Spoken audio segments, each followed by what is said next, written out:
أعوذ بالله من الشيطان الرجيم.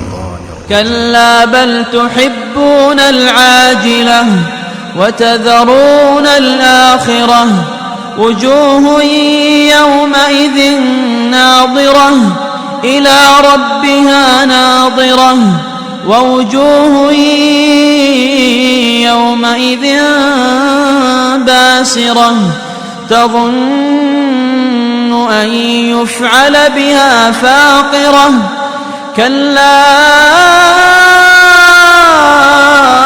إذا بلغت التراقي كلا إذا بلغت التراقي وقيل من راق وظن أنه الفراق والتفت الساق بالساق والتفت الساق بالساق إلى ربك يومئذ المساق. نحمده ونصلي على رسوله الكريم اما بعد فاعوذ بالله السميع العليم من الشيطان الرجيم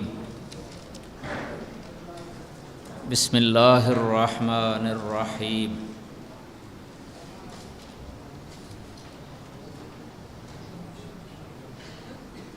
ہماری بات چل رہی تھی اللہ تعالیٰ کی صفات کے بارے میں اور اس کے اسماء حسنہ کے بارے میں،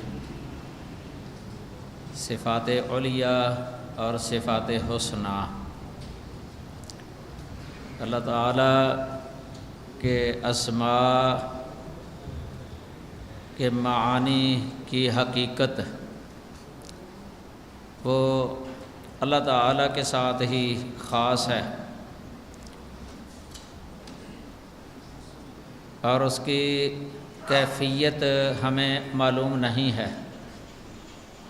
سلف، صحابہ، تابعین، تبع تابعین، ائمہ، ان کا موقف یہی ہے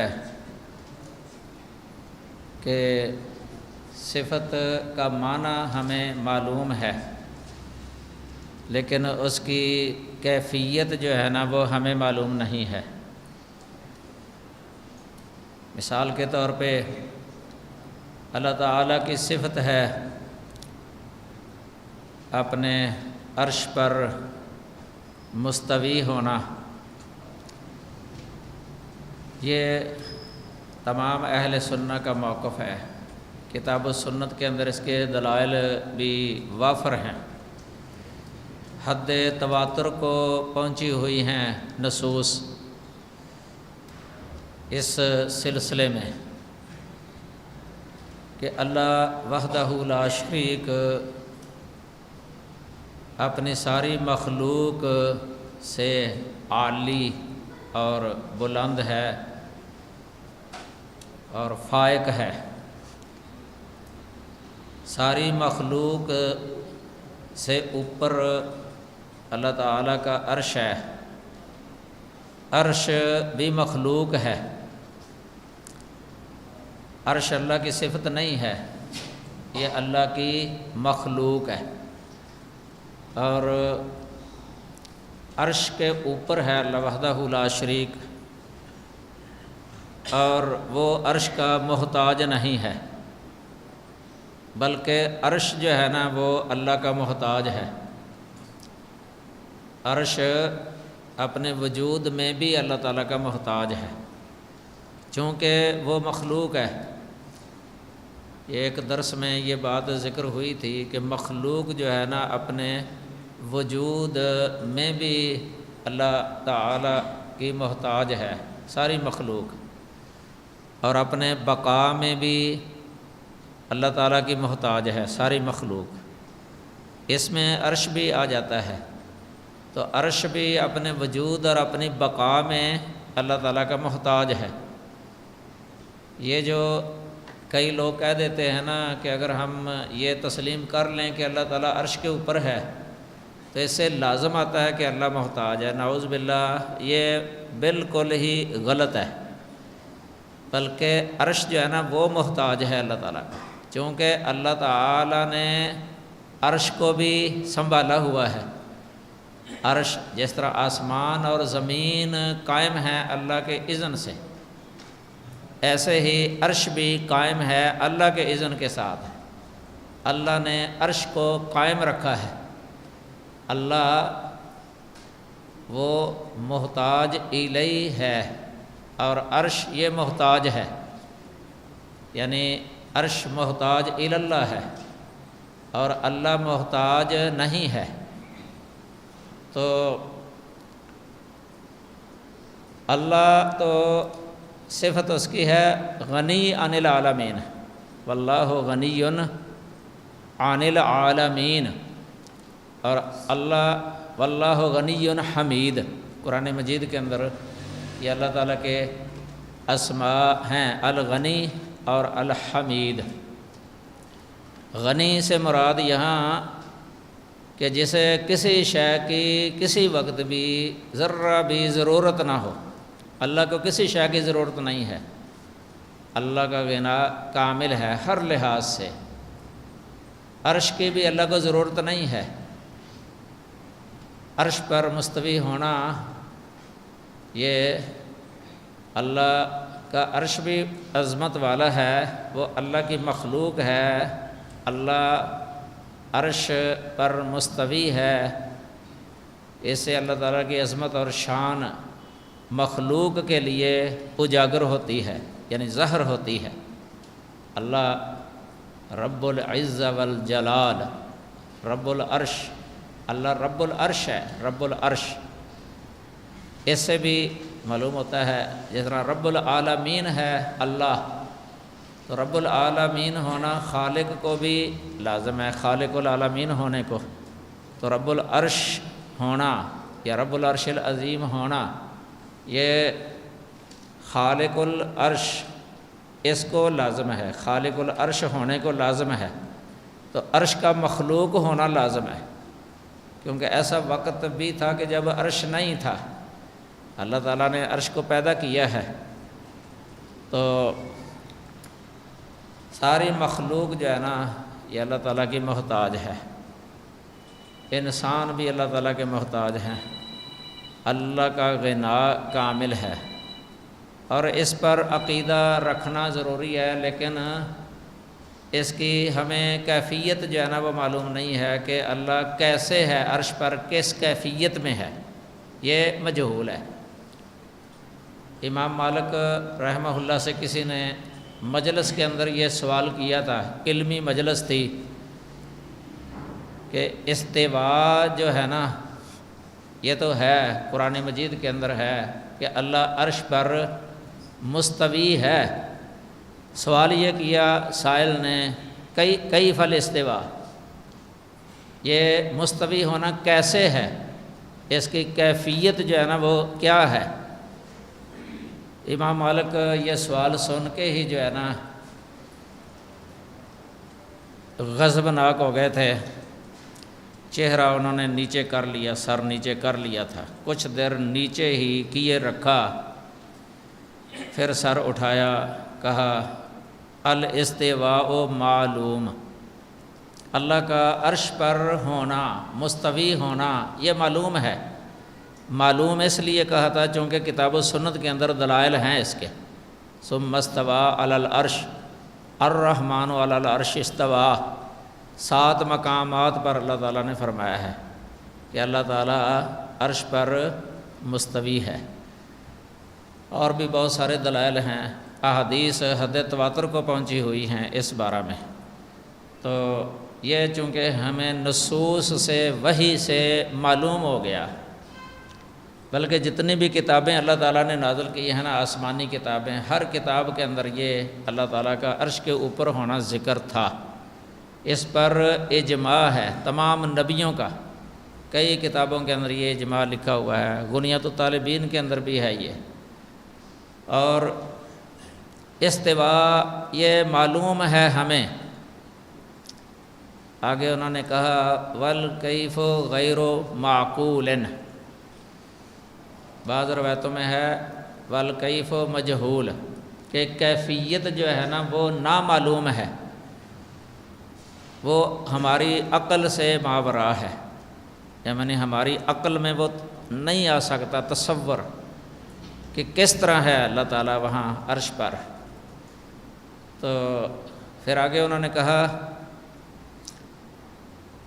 والسؤال بہ والایمان بہ واجب، اس پر ایمان لانا واجب ہے، چونکہ کتاب و سنت کے اندر دلائل موجود ہیں، قرآن پر ایمان لانا بھی واجب ہے، احادیث نبویہ کے اندر بھی اس کا ذکر ہے، احادیث سنت پر ایمان لانا بھی واجب ہے۔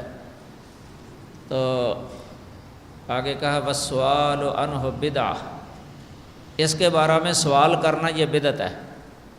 بدعت انہوں نے اس لیے کہا تھا چونکہ یہ سوال صحابہ کرام نے نبی صلی اللہ علیہ وسلم سے نہیں کیا تھا، صحابہ نے نہیں پوچھا نبی صلی اللہ علیہ وسلم سے کہ اللہ تعالیٰ کا عرش پر مستوی ہونا کیسے ہے، یہ نہیں پوچھا، اس لیے یہ بدعت ہے۔ حتیٰ کہ غصہ ان کا ختم نہیں ہوا امام مالک کا، حتیٰ کہ انہوں نے کہا کہ اس سائل کو، جس نے یہ سوال کیا ہے نا بری مجلس کے اندر، میری مجلس سے باہر نکال دو۔ کس طرح کا سوال کر کے یہ عام لوگوں کے دلوں کے اندر شکوک و شبہات پیدا کرے گا، مطلب ان کا یہ تھا کہ شک پیدا کرے گا لوگوں کے بارے میں، کیونکہ کئی ایسے ہوتے ہیں وہ اس وقت تک کوئی شے قبول نہیں کرتے جب تک وہ یہ معلوم نہ کر لیں کہ یہ کیسے ہے۔ حالانکہ ایمان بالغیب کے اندر یہ شے داخل ہوتی ہے کہ کتاب و سنت کے اندر کوئی شے آ جائے نا وہ قبول کر لے بندہ، عقل میں آئے یا نہ آئے، عقل کے خلاف کوئی بھی نہیں ہے کتاب و سنت کے اندر، عقل کے خلاف ہونا اور ہوتا ہے، عقل کے ماوراء ہونا اور ہوتا ہے۔ ایک شے عقل کے ماوراء ہے، اس کا یہ مطلب نہیں ہے کہ وہ عقل کے خلاف ہے۔ کتاب و سنت کے جتنے بھی احکام و مسائل ہیں نا عقل کے خلاف کوئی بھی نہیں ہے، کیونکہ یہ دین اسلام، اس کے عقائد اور اس کے اعمال عبادات سب جو ہے نا یہ عقل کے مطابق ہے، فطرت کے مطابق ہے۔ تو اللہ تعالیٰ کا عرش کے اوپر ہونا یہ عقل کے خلاف نہیں ہے، یہ عقل کے مطابق ہے، چونکہ جو اس کائنات کا مالک خالق ہے نا وہ سب سے بلند ہونا ہی یہ عقل کا بھی تقاضا ہے، فطرت کا بھی تقاضا ہے۔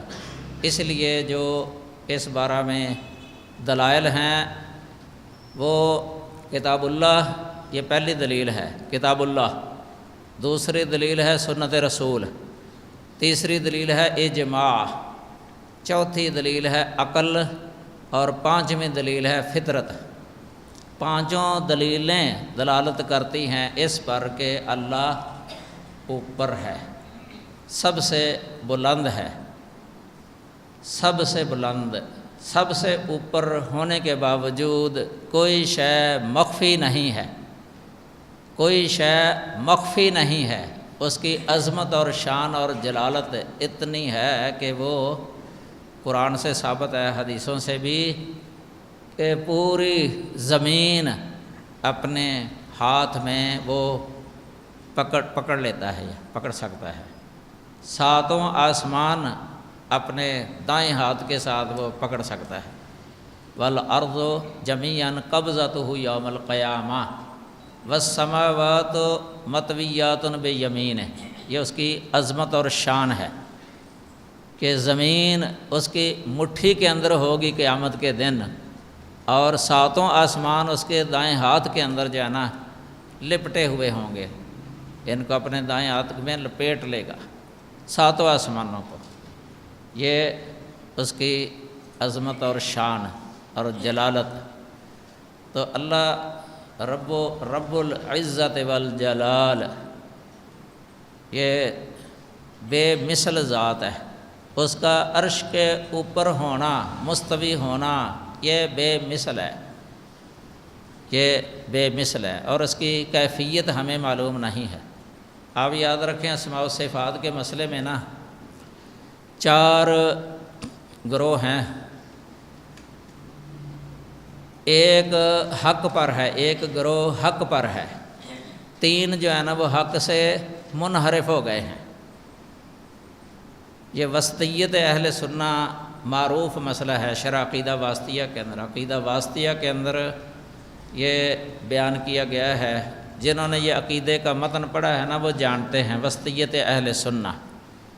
اللہ تعالیٰ کی اسماء صفات کے اندر اہل سنہ کی جو وسطیت ہے نا وہ 2 گروہوں کے درمیان، 2 گروہوں کے درمیان، ایک طرف معطلہ ہیں، معطلہ کا معنی جو اللہ تعالیٰ کی صفات کی نفی کرنے والے ہیں۔ یہ بھی اللہ تعالیٰ کی صفت ہے کہ اللہ تعالیٰ 7 آسمانوں کے اوپر اپنے عرش کے اوپر بلند ہے، یہ اللہ کی صفت ہے، تو اس صفت کی بھی وہ نفی کرتے ہیں۔ قصیدہ نونیہ کے اندر جو ہے نا یہ سب سے پہلا شعر ہے، جہم بن صفوان وشیعتہ العلا جاہدوا صفات الخالق الدیان بل اطلوا منہ السماوات العلا والعرش اخلوہ من الرحمن، کہ یہ جہم بن صفوان جو جہمیہ فرقے کا بڑا تھا، جس کی طرف اس فرقے کی نسبت ہے، یہ بدعی فرقہ تھا، اس کی جہم بن صفوان کی طرف نسبت ہے۔ یہ جہم اور اس کا گروہ، انہوں نے اللہ تعالیٰ کی صفات کی نفی کی ہے، انکار کیا ہے، اور آسمانوں کو اللہ تعالیٰ سے کہ یہ کہا کہ اللہ تعالیٰ آسمانوں پر نہیں ہے، اور اللہ تعالیٰ عرش پر نہیں ہے، عرش پر نہیں ہے، یہ وہ واضح کہا کرتے تھے۔ تو یہ ایک طرف ہیں اس مسئلے کے اندر جہمیہ، جنہوں نے اس کی نفی کر دی کہ اللہ عرش پر نہیں ہے، اوپر نہیں ہے، اور ان کے مد مقابل ایک دوسرے تھے جنہوں نے یہ کہا کہ اللہ کی صفت وہ ہماری صفت کی طرح ہی ہے، یعنی ہماری مثل ہے، اللہ ہمارے طرح ہی وہ سنتا ہے، ہماری طرح ہی وہ جانتا ہے، ہماری طرح ہی وہ عرش پر ہے، جس طرح ہم کسی شے کے اوپر ہوتے ہیں۔ انہوں نے تشبیہ دے دی مخلوق کے ساتھ، اللہ کی صفات کو مخلوق کی صفات کے ساتھ تشبیہ دے دی، یہ بن گئے مشبہہ۔ پہلے معطلہ ہیں، یہ مشبہہ ہیں۔ اور ایک گروہ ویسے ایسا بھی ہے جس کو مفوضہ کہا جاتا ہے، اہل تفویض۔ پہلے ہو گئے اہل تعطیل، دوسرے ہو گئے اہل تشبیہ، یہ تیسرا گروہ ہے اہل تفویض۔ تفویض کا معنی ہوتا ہے کوئی بات کسی کے سپرد کر دینا۔ یہاں کیا مراد ہے؟ انہوں نے کہا کہ یہ صفت جو ہے نا اللہ تعالیٰ کی صفت یا صفات، یہ اللہ کے سپرد، معنی بھی اللہ کے سپرد، کیفیت بھی اللہ کے سپرد۔ یہ ہے تفویض، تفویض المعنی والکیفیہ، یعنی دونوں کو ہی اللہ کے سپرد، کہ ہم معنی بھی نہیں جانتے، کیفیت بھی نہیں جانتے، یہ اہل تفویض ہیں۔ چوتھا گروہ وہ ہیں مثبتہ، وہ متوسطہ ہیں، متوسطہ وہ اہل سنہ ہیں۔ انہوں نے یہ کہا کہ معنی تو ہم جانتے ہیں، اس لیے امام مالک رحمہ اللہ نے فرمایا تھا الاستواء معلوم، استواء معلوم ہے۔ اس سے مراد ہے کہ استواء کا معنی ہمیں معلوم ہے، تو لیکن کیفیت جو ہے نا وہ اللہ کے سپرد ہے، کیفیت ہم نہیں جانتے۔ یہ 4 گروہ ہیں، اور سب سے زیادہ درست اور حق والے جو ہیں نا وہ یہی ہیں مثبتہ، جنہیں اہل سنہ کہا جاتا ہے، صحابہ، تابعین، تبع تابعین، ائمہ محدثین، ان کا یہی موقف تھا اللہ تعالیٰ کی تمام صفات کے بارے میں کہ معنی معلوم ہے لیکن کیفیت مجہول ہے۔ جنہوں نے کہا کہ نہیں ہمیں معنی بھی معلوم نہیں ہے، کیفیت بھی معلوم نہیں ہے، وہ اللہ کے سپرد، یہ درست نہیں ہے، کیونکہ سلف کا یہ منہج نہیں ہے۔ اور جنہوں نے تشبیہ دے دی یہ بھی غلط ہیں۔ دیکھیں نا، ایک طرف اس بات میں غلو ہے، یہ مشبہہ جو تشبیہ دیتے ہیں یعنی ثابت کرتے ہیں اللہ تعالیٰ کی صفات کو لیکن ساتھ تشبیہ دیتے ہیں مخلوق کے ساتھ، یہ مشبہہ، یہ بھی حق سے منحرف ہوئے ہیں۔ دوسری طرف نفی میں جو ہے نا غلو ہے، نفی میں غلو، یعنی تشبیہ کی نفی میں غلو وہ معطلہ ہیں کہ انہوں نے صفت کی سرے سے نفی کر دی کہ صفت ہے ہی نہیں، حالانکہ کتاب و سنت کے اندر اللہ وحدہ لا شریک نے اپنی صفات جو ہے نا یہ بیان کی ہیں، اور یہ استواء علی العرش والا مسئلہ جو ہے نا یہ بڑا کھول کے بیان کیا ہے کتاب و سنت دونوں کے اندر۔ اس پر یہ میں نے ایک مقالہ لکھا تھا، یہ بہت سال ہو گئے ہیں، تقریباً 15-16 سال یا اس سے بھی پہلے کا ہے یہ۔ اس میں ائمہ کا جو ہے نا حتیٰ کہ جن اماموں کے عام نام لیتے ہیں نا یا ان کی تقلید وغیرہ کے دعوے کرتے ہیں، اس مسئلے کے اندر جو ہے نا ان کا بھی یہی عقیدہ تھا کہ اللہ تعالیٰ عرش کے اوپر ہے۔ تو ویسے یہ عرش جو لفظ ہے نا اس کی بھی یہ تعویل کرتے تھے اللہ کے عرش کی۔ معتزلہ، جہمیہ وہ کہا کرتے تھے کہ عرش سے مراد جو ہے نا یہ بادشاہی ہے، بادشاہی، اور عرش پر مستوی ہونے سے مراد یہ لیتے تھے کہ وہ عرش پر غالب آ گیا ہے، اس کا غلبہ ہو گیا ہے، بادشاہی پر وہ غالب آ گیا۔ لیکن یہ سلف کے نزدیک جو ہے نا کتاب و سنت کی روشنی میں یہ صحیح نہیں ہے، کیونکہ اللہ تعالیٰ تو ہر وقت ہر شے پر غالب ہے، ہر وقت ہر شے پر غالب ہے۔ یہ غلبہ اللہ تعالیٰ کی ذاتی صفت ہے، اور استواء علی العرش جو ہے نا یہ فعلی صفت ہے اللہ تعالیٰ کی مشیت کے تحت ہے یہ۔ تو اس کے ساتھ تعویل کرنا جو ہے نا یہ صحیح نہیں ہے۔ تو یہ عرش کے بارے میں اہل سنہ کا موقف جو ہے نا حافظ ابن کثیر نے لکھا ہے البدایہ والنہایہ کے اندر کہ العرش هو سریر ذو قوائم تحملہ الملائکہ، اللہ کا عرش جو ہے نا یہ پایوں والا ہے، اس کے پائے بھی ہیں، پائے، اور فرشتے اس کو اٹھائے ہوئے ہیں۔ وَهُوَ كَالْقُبَّةِ عَلَى الْعَالَمِ، اور یہ جہان کے اوپر قبہ نما ہے، قبے کی طرح، پوری نیچے جتنی کائنات ہے نا اس سب یعنی آسمانوں کے بھی اوپر وہ قبہ نما ہے عرش۔ وَهُوَ سقف المخلوقات، اور وہ ساری مخلوقات کی چھت ہے۔ یہ البدایہ والنہایہ جلد 1 ہے، صفحہ نمبر 12 ہے۔ اور اسی طرح علامہ ابن جریر طبری مشہور مفسر ہیں، انہوں نے بھی قرآن مجید میں وارد ذل عرش اس کی تفسیر جو ہے نا ذو السریر المحیط بما دونہ کے ساتھ کی ہے۔ تو یہ امام ذہبی نے بھی عرش کا وصف بیان کیا ہے اپنی مشہور کتاب کے اندر۔ امام ذہبی رحمہ اللہ نے ایک مستقل کتاب لکھی ہے اسی صفت کے بارے میں، اللہ کی اسی صفت کے بارے میں، العلو للعلی الغفار۔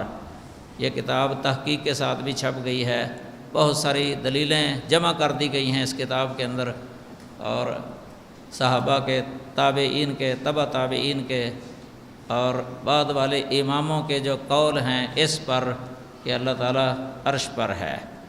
اور ایک کتاب ان کے معاصر حافظ ابن قیم رحمہ اللہ انہوں نے بھی لکھی ہے اجتماع الجیوش الاسلامیہ، اس میں بھی انہوں نے تمام نصوص اور اقوال وغیرہ اس مسئلے پر اکٹھے کر دیے ہیں، جمع کر دیے ہیں، قرآنی آیات اور احادیث اور دیگر بہت ساری چیزیں جمع کر دی ہیں۔ اسی طرح ایک کتاب ہے علو اللہ تعالی علی عرشہ و مباینتہ لخلقہ، اس میں بھی سلف کے اقوال جو ہے نا سب تقریباً جمع ہیں۔ اب تو کئی کتابیں آ گئی ہیں، اب بہت ساری کتابیں اس مسئلے پر۔ امام ذہبی رحمہ اللہ وہ فرماتے ہیں کہ جب جنت، اہل جنت کے تخت اتنے عالی شان اور بلند ہیں تو اس عرش عظیم کی کیا بات ہے جو علی و عظیم، یہ علی اللہ تعالیٰ کا نام ہے، آیت الکرسی کے آخر میں آیا ہے نا وَهُوَ الْعَلِيُّ الْعَظِيمُ، دونوں نام ہیں اللہ تعالیٰ کے اسماء حسنہ میں سے۔ جو علی و عظیم، علی کا معنی ہوتا ہے بہت بلند و بالا، اور عظیم کا معنی بڑی عظمت اور شان والا، یعنی اللہ تعالیٰ نے اپنی ذات کے لیے جو عرش بنایا ہے اس عرش کی کیا ہی بات ہے، کیا ہی شان ہے، اس کی بلند وسعت کے کیا کہنے، کیا ہی عالی شان ہے اس کے قوائم، اس کے پائے، اور کتنی بلند شان ہے اس کی ماہیت اور حقیقت کی، اور اس کے اٹھانے والے فرشتوں کی جو عرش کے ارد گرد گھیرا باندھنے والے ہوں گے، اور کیا ہی خوبصورت اور با رونق ہے وہ عرش عظیم اللہ تعالیٰ کا۔ یہ مختصر العلو للذہبی کا حوالہ ہے، یہ شیخ ناصر الدین البانی رحمہ اللہ نے اس کتاب کا اختصار کیا تھا، اس کا نام ہے مختصر العلو للعلی الغفار، اور اس کے شروع میں کافی مفصل ایک مقدمہ بھی انہوں نے لکھا ہے، اس مسئلے پر تفصیلی بات لکھی ہوئی ہے، اور ان لوگوں کا رد کیا ہے جو یہ کہتے ہیں کہ اللہ عرش پر نہیں ہے۔ تو اس کا 99 اور 100 صفحہ ہے یہ۔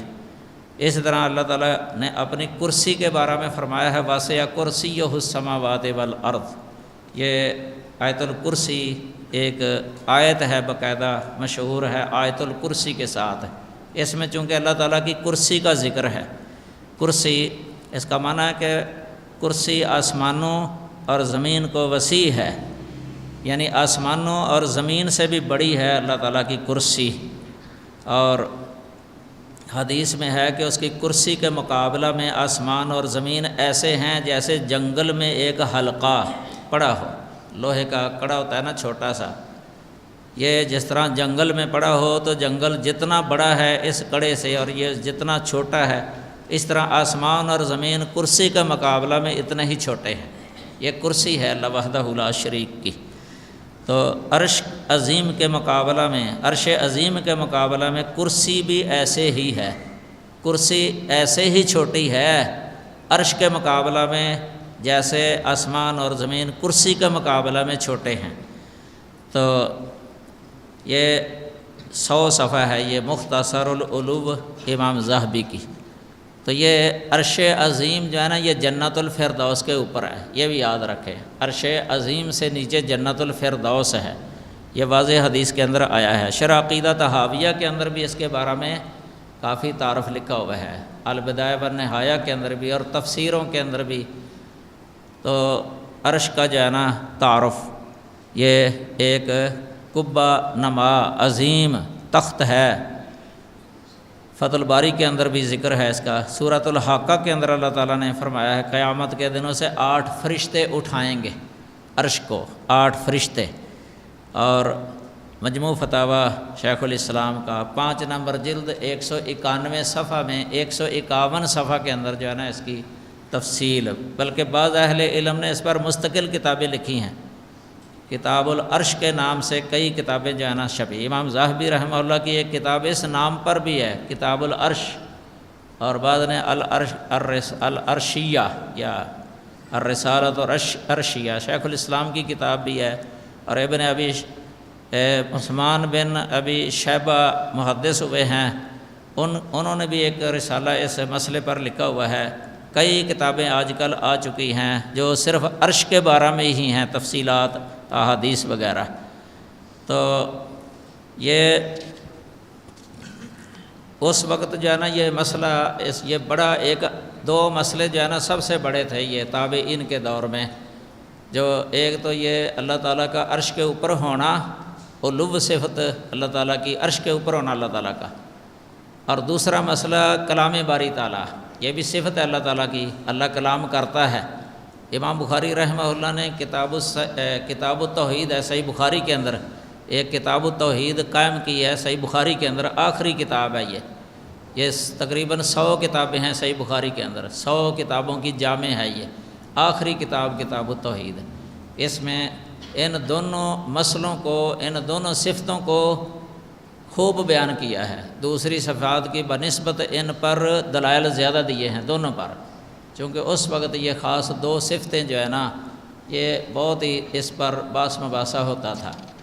تو یہ عقیدہ یہی رکھنا چاہیے ہمیں کہ اللہ وحدہ لا شریک ساری مخلوق سے، ساری مخلوقات سے اوپر ہے، بلند ہے، سب سے زیادہ بلند ہے۔ تو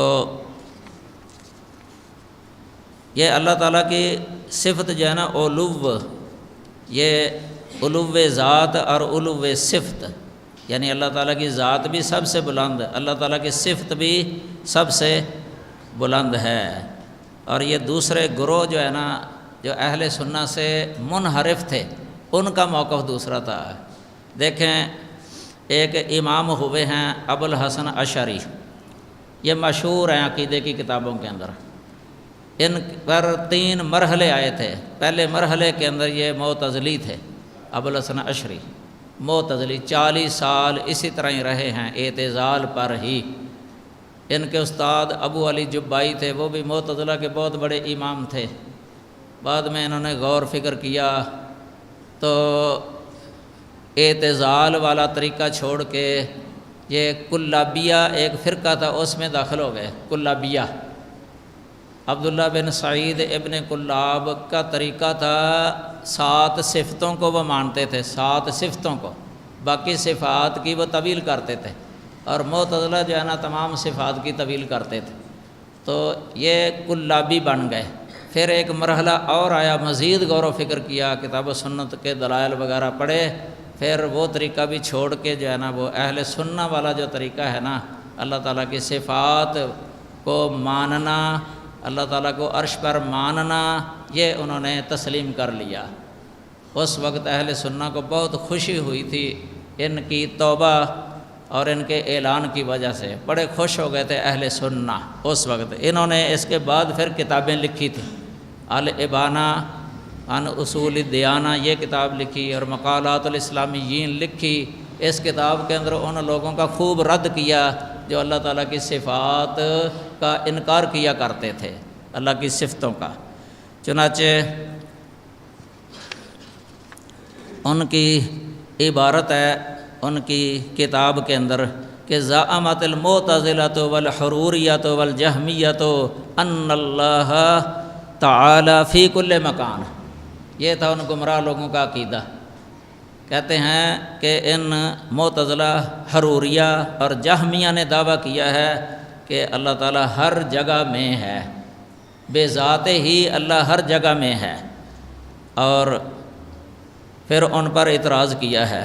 پھر آخر میں کہتے ہیں وَهَذَا خِلَافُ الدِّينِ، یہ تو دین کے خلاف ہے۔ تَعَالَى اللَّهُ عَنْ قَوْلِهِمْ عُلُوًّا كَبِيرًا، یہ الابانہ عن اصول الدیانہ 109 صفحہ ہے یہ۔ اسی طرح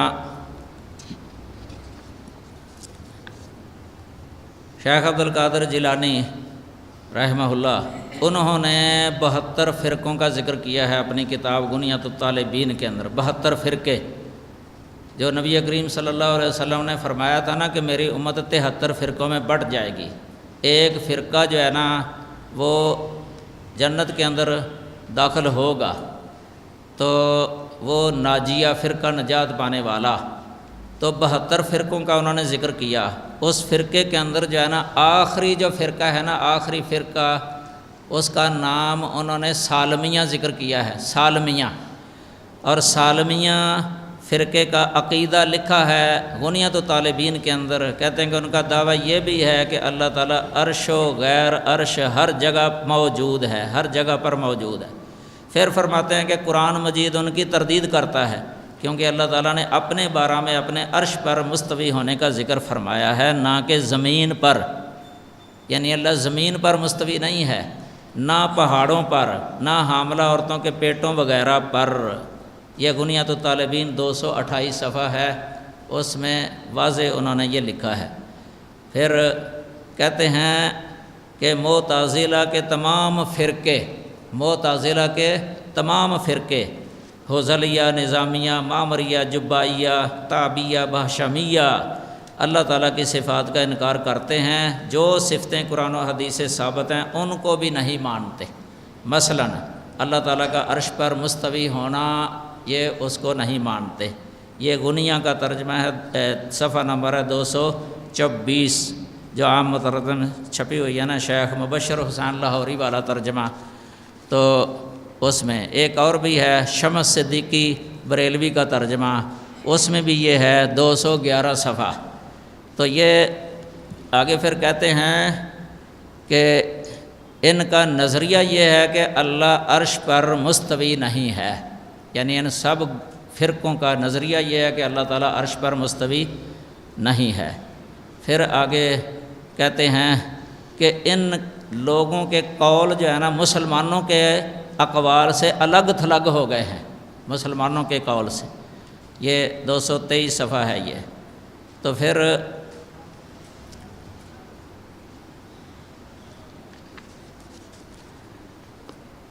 آگے اور بھی کئی اقوال ادھر لکھے ہوئے ہیں. پھر آگے جو ہے نا یہ دلائل کتاب و سنت سے، قرآن سے جو دلیل ہے نا اللہ تعالیٰ کی اس صفت کی، یہ بہت ساری دلیلیں ہیں. ان میں 21 آیات کریمہ میں آیا ہے اللہ تعالیٰ کی یہ صفت جو ہے نا، ان میں نصاً جو ہے نا استوا لفظ کے ساتھ 7 جگہ پر ہے. یہ ثم استویٰ علی العرش، سورۃ الاعراف 54 نمبر آیت کریمہ، سورہ یونس 3 نمبر آیت کریمہ، سورہ رعد 2 نمبر آیت کریمہ، فرقان 59 نمبر آیت کریمہ، سورہ سجدہ 4 نمبر آیت کریمہ، اور سورۃ حدید جو ہے نا یہ بھی 4 نمبر آیت کریمہ، سورہ طٰہٰ یہ 5 نمبر آیت کریمہ. ان میں الرحمن علی العرش استویٰ یہ لفظ استعمال ہوا ہے. امام ابو بکر خلال، یہ امام بخاری وغیرہ کے شیخ ہیں اور امام احمد کے شاگرد یا شاگردوں کے شاگرد ہیں غالباً. انہوں نے امام احمد رحمہ اللہ کا جتنا بھی علم تھا نا وہ سب انہوں نے جمع کیا ہے. ان سے زیادہ علم کسی نے جمع نہیں کیا. ان کی کئی کتابیں ہیں، ایک کتاب السنہ بھی ہے، انہی طرح کے عقائد والے مسئلے اس میں ذکر ہیں. تو ابو بکر خلال نے امام اسحاق بن راہویہ کا یہ قول نقل کیا ہے. اسحاق بن راہویہ جو ہے نا یہ ہیں شیخ امام بخاری کے. تو کہتے ہیں کہ الرحمن علی العرش استویٰ، اجماع اہل العلم انہ فوق العرش استویٰ. اہل علم کا اس بات پر اجماع ہے کہ اللہ عرش پر مستوی ہے. یعلم کل شیء، ہر شے کو جانتا ہے. مستوی ہونے کے باوجود کوئی شے اوجل اور مخفی نہیں ہے، ہر شے کو جانتا ہے. اسفل الارض السابعہ، 7ویں زمین کے نیچے. وفی قعور البحار، سمندر کی تہوں کے اندر جو کچھ ہے. ورؤوس الجبال، اور پہاڑوں کی چوٹیوں میں جو کچھ ہے. وبطون الاودیہ، اور وادیوں کی پیٹوں نشیبوں میں جو کچھ ہے. وفی کل موضع، اور ہر جگہ میں وہ جانتا ہے. کما یعلم ما فی السماوات السبع، جس طرح کے 7 آسمانوں کے اندر جو کچھ بھی ہے نا وہ بھی وہ جانتا ہے. وما دون العرش احاط بکل شیء علما، عرش کے نیچے جو کچھ ہے نا وہ سب کچھ جانتا ہے، اور ہر شے کا احاطہ کیا ہے اس نے علم کے اعتبار سے. ولا تسقط من ورقۃ الا یعلمها، کوئی پتا نہیں گرتا مگر وہ اس کو جانتا ہے. ولا حبۃ فی ظلمات الارض، اور زمین کے اندھیروں کے اندر کوئی بھی اناج کا کوئی چھوٹا سا دانہ بھی پڑا ہونا وہ بھی اس کے علم میں ہے. الا وقد عرف ذلک کلہ، سب جانا ہوا ہے، سب کو پہچانتا ہے. واحصاہ، اور ایک ایک کر کے جانتا ہے، ایک ایک کر کے. لا یعجزہ معرفۃ شیء عن معرفۃ غیرہ، اللہ تعالیٰ کو ایک شے کا علم دوسری چیز کے علم سے عاجز نہیں کرتا. بے یک وقت کمال علم والا ہے وہ، یعنی ہر شے اس کے علم میں بے یک وقت. یہ ہے اللہ تعالیٰ کی شان. یہ اجتماع الجیوش الاسلامیہ 140 اور 141 صفحہ ہے. اسی طرح قرآن مجید کے اندر اللہ تعالیٰ نے فرمایا سورہ فاطر آیت نمبر 10، الیہ یصعد الکلم الطیب، زمین پر جو کلمات طیبہ ہوتے ہیں نا، جو لوگوں کی زبانوں سے نکلتے ہیں، سبحان اللہ، الحمدللہ، اللہ اکبر، لا الہ الا اللہ، جتنے یہ ذکر و اذکار ہیں، قرآن کی تلاوت وغیرہ، یہ اللہ تعالیٰ کی طرف چڑھتے ہیں، اللہ تعالیٰ کی طرف چڑھتے ہیں۔ والعمل الصالح یرفعہ، اور نیک اعمال کو بھی اللہ تعالیٰ اٹھاتا ہے، اپنی طرف بلند کرتا ہے۔ یہ سورہ فاتر 10 نمبر آیت کریمہ ہے۔ یہ کتنی واضح دلیل ہے۔ اسی طرح تعرج الملائکۃ والروح الیہ فی یوم کان مقدارہ 50,000 سنہ، فرشتے بھی اوپر چڑھتے ہیں، فرشتے۔ عیسیٰ علیہ السلام کے بارے میں اللہ تعالیٰ نے فرمایا بر رفعہ اللہ الیہ، بلکہ اللہ نے عیسیٰ کو اپنی طرف اٹھا لیا، بلند کر لیا۔ یہ سورہ نساء ہے 158 نمبر آیت کریمہ۔ اسی طرح یہ قرآن مجید کے اندر اللہ نے فرمایا اَأَمِنْتُم مَّن فِي السَّمَاءِ، کیا تم اس سے نہ ڈر ہو گئے ہو جو آسمانوں میں ہے، جو آسمانوں میں ہے، کیا تم اس سے نہ ڈر ہو گئے ہو؟ کوئی ڈر نہیں رہا اس کا، خوف نہیں رہا تمہیں اس کا۔ ان یکسف بکم الارض، کہ تمہیں زمین کے اندر جو ہے نا وہ دنسا دے، یہ وعید کی آیت ہے۔ فَإِذَا هِيَ تَمُورُ، یہ سورہ ملک کے اندر 16 نمبر آیت کریمہ ہے۔ اسی طرح یہ امام ابو الحسن اشعری یہ کہتے ہیں قد قال قائلون، کہنے والوں نے کہا، معتزلہ جہمیہ حروریہ میں سے، کہ اللہ تعالیٰ نے یہ جو فرمایا ہے الرحمن علی العرش استویٰ، کہ رحمان عرش پر مستوی ہے، انہوں نے اس کی تفسیر غلط کی۔ کیا کہا؟ استولا، کہ اللہ عرش پر غالب آ گیا، و مالک، عرش کا مالک بن گیا، و قہرا، اور قاہر ہو گیا اللہ تعالیٰ عرش پر، اللہ نے اپنے قہر کے اندر اس کو لے لیا ہے۔ تو وَأَنَّ اللَّهَ فِي كُلِّ مَكَانٍ، اللہ ہر جگہ میں ہے، اللہ ہر جگہ میں ہے۔ وَجَاهَدُوا، اور انہوں نے انکار کر دیا اس بات کا، ان یکون اللہ عز وجل مستویاً علی عرشہ، اس بات کا انکار کر دیا کہ اللہ تعالیٰ اپنے عرش کے اوپر ہو، اپنے عرش کے اوپر بلند ہو۔ کما قال اہل الحق، جیسا کہ اہل حق نے کہا ہے، اہل حق یعنی اہل سنہ، انہوں نے یہی کہا ہے کہ اللہ تعالیٰ عرش پر بلند ہے۔ تو یہ 109 نمبر سے لے کے 119 نمبر یہ ہے الابانہ۔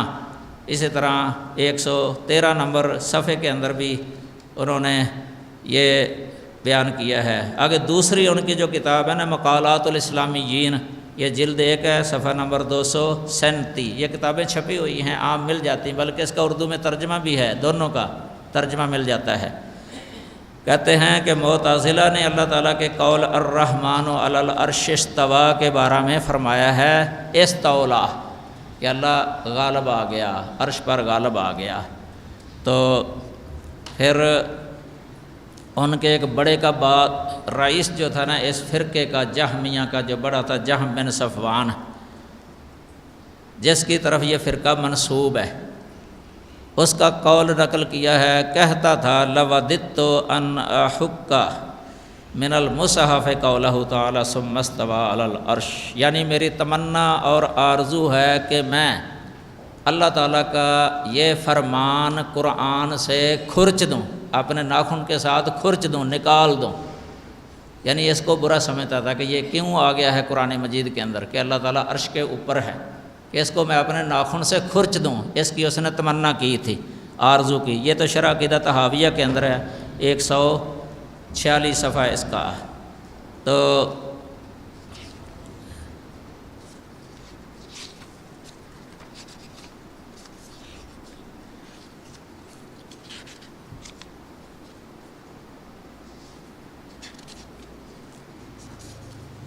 یہ آگے جو امام مالک رحمہ اللہ کا قول پہلے میں نے بیان کیا ہے نا، وہ ذکر ہے اس کی تشریح وغیرہ، تو انہوں نے یہی توجہ دلائی ہے کہ ہمیں ایمان رکھنا چاہیے اس بات پر کہ اللہ تعالیٰ عرش کے اوپر ہے، لیکن اس میں نہیں پڑھنا چاہیے کہ وہ کس کیفیت میں ہے۔ یہ ہم نہ سوچیں کہ یہ ہماری یعنی عقل سے ماورا ہے، ہماری عقل کے اندر اس کا تصور نہیں آ سکتا۔ دیکھیں نا اللہ تعالیٰ کی ذات باری تعالیٰ، اس کو کسی نے دیکھا نہیں ہے، تو اللہ تعالیٰ کی ذات پر ایمان یہ فرض ہے، اللہ تعالیٰ کی ذات پر ایمان لانا، اس کے بغیر نہ بندہ مومن بن سکتا ہے نہ مسلم بن سکتا ہے۔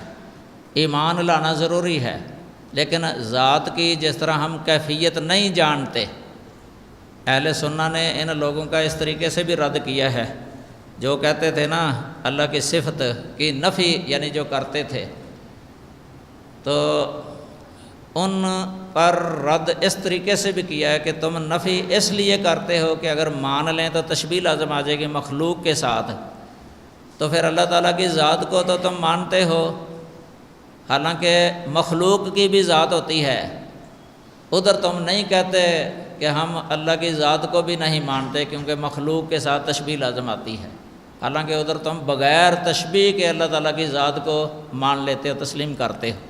تو ایسے ہی تم اللہ تعالیٰ کی صفات کو بھی بغیر تشبیہ کے تسلیم کر لو تاکہ کسی آیت یا حدیث کا انکار لازم نہ آ جائے۔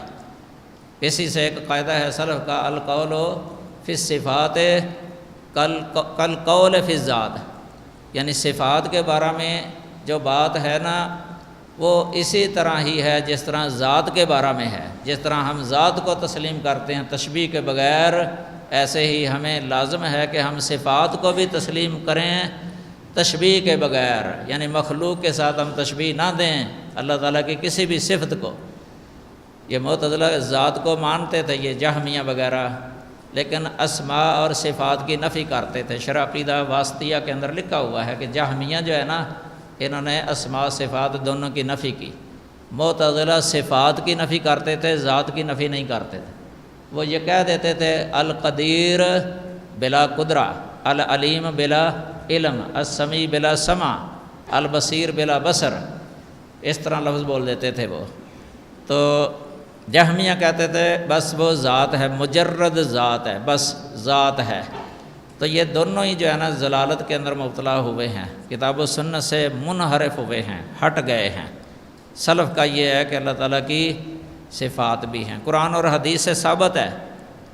مثلاً دعائے استخارہ پڑھتے ہیں نا ہم، اس میں اللہم انی استخیرک بعلمک و استقدرک بقدرتک، دیکھیں نا بعلم کا، علم اللہ کی صفت ہے نا، بقدرتک یہ قدرت بھی اللہ کی صفت ہے۔ اللہ کی صفات کا وسیلہ بھی ڈال سکتے ہیں ہم اللہ تعالیٰ سے دعا کرتے وقت، اللہ کے اسماء کا وسیلہ ڈال سکتے ہیں، للہ الاسماء الحسنی فادعوہ بہا، یہ وسیلہ ڈالنا اللہ کے اسماء و صفات کے ساتھ، تو یہ دعا کی قبولیت کی امید ہوتی ہے۔ تو اللہ کے صفات کا حدیث کے اندر بھی ذکر ہے، قرآن کے اندر بھی ذکر ہے۔